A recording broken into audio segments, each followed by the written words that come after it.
یہ میں نے آپ کو فوتی کھاتہ بدل بتا دیا، میں نے آپ کو پارٹیشن بتا دی، میں نے آپ کو جو ہے نا ڈیمارکیشن بتا دی۔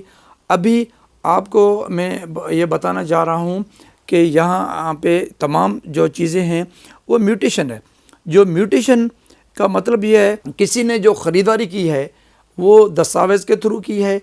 اور وہ لے کے اپنے گھر میں بیٹھا ہوا ہے، وہ یہ سمجھ رہا ہے کہ میری میوٹیشن ہو گئی ہے، حالانکہ ایسے نہیں ہوئی ہے۔ جب سب رجسٹرار نے ان کی رجسٹری کر دی ہے تو ابھی یہ مینڈیٹری ہے کہ وہ آدمی جو جس نے پرچیز کیا ہے، پلاٹ کیا ہے، گھر کیا ہے، فلیٹ کیا ہے یا ایگریکلچر لینڈ کی ہے، مطلب کہنے کا جو بھی پراپرٹی اس نے پرچیز کی ہے اس کا رجسٹر دستاویز وہ کنسرن مختار کار یا اسسٹنٹ کمشنر کے پاس درخواست دے گا، اوریجنل رجسٹری بھی ساتھ میں دے گا، اس کے ساتھ فوٹو کاپی لگا کے،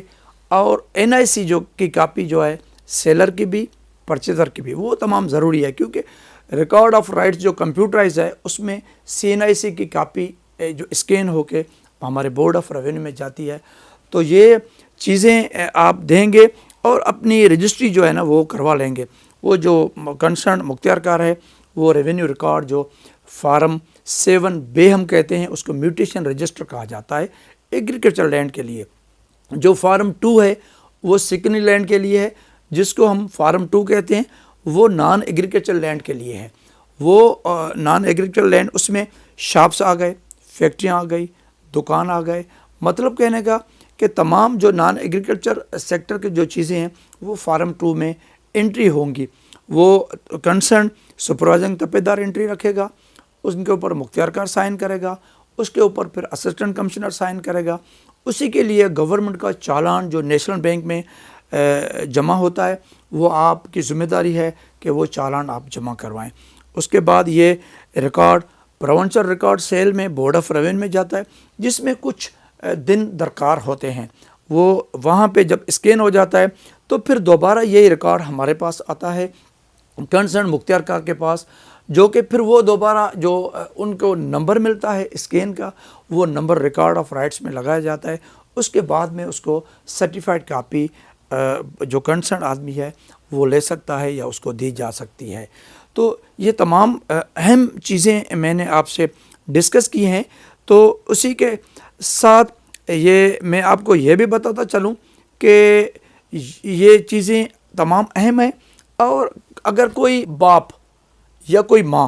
اپنے بیٹے کو یا اپنی بیٹی کو کوئی چیز دینے چاہتا ہے تو وہ بھی گفٹ بھی کر سکتا ہے، اور اس کو سیل سرٹیفکیٹ لے کے اس کو رجسٹر ڈیڈ بھی کر سکتا ہے۔ اور مزید انشاءاللہ میں فردر جو بھی آپ کی ریکوائرمنٹ ہوگی، جو بھی آپ کو مسئلے ہوں گے، اور میں وقتاً بوقتاً یہ جب تک زندہ ہیں تو فری آف کاسٹ آپ کو بتاتے رہیں گے۔ اور جو بھی چیز آپ کو جہاں مشکل ہوگی تو یہ اگر چیزیں آپ وقت پہ کریں گے تو تمام لیٹیگیشن سے آپ بچ جائیں گے۔ اور میں ہمارے جو وکلاء حضرات ہیں ان کو بھی یہ گزارش کروں گا کہ پارٹیشن کے کیس ہیں، میوٹیشن کے کیس ہیں، یہ مہربانی کر کے آپ کنسرن اسسٹنٹ کمشنر یا ڈپٹی کمشنر، ہمارے کلیکٹر ہیں ڈسٹرکٹ کے، جو اسسٹنٹ کمشنر کا فیصلہ ہے اس کے اگینسٹ ڈپٹی کمشنر سنتا ہے، جو ڈپٹی کمشنر کا فیصلہ ہے اس کے اگینسٹ کمشنر سنتا ہے، کمشنر کے جو خلاف فیصلہ ہے اپیل جو ہے وہ ممبر بورڈ آف ریونیو ہے، پھر سینئر ممبر جس کو ہم فل بورڈ بھی کہتے ہیں، جو ہمارے ممبران ہیں، ہمارے ڈپٹی کمشنر صاحبان ہیں، ہمارے اسسٹنٹ کمشنر صاحبان ہیں۔ تو آپ برائے مہربانی ان کے جو ہے نا لینڈ ریونیو ایکٹ کو رجوع کریں، مختار کار کوڈ ایکٹ کو رجوع کریں، اور یہ جتنے بھی پارٹیشن کے کیس ہیں، میوٹیشن جو ہے وہ لینڈ ریونیو ایکٹ کا 42 سیکشن جو ہے اسی میں یہ مختار کار اور اسسٹنٹ کمشنر کا پاور ہے، ان سے رجوع کریں تاکہ لوگوں کے لیے آسانی ہو۔ کیونکہ آنریبل کورٹس جب یہ ریونیو کورٹس کی جو ہیرارکی ہے یہ ختم ہو جاتی ہے، پھر آنریبل کورٹس کی ہیرارکی شروع ہوتی ہے۔ یہ دیکھا گیا ہے کہ فرسٹ جو ہے نا پریفرنس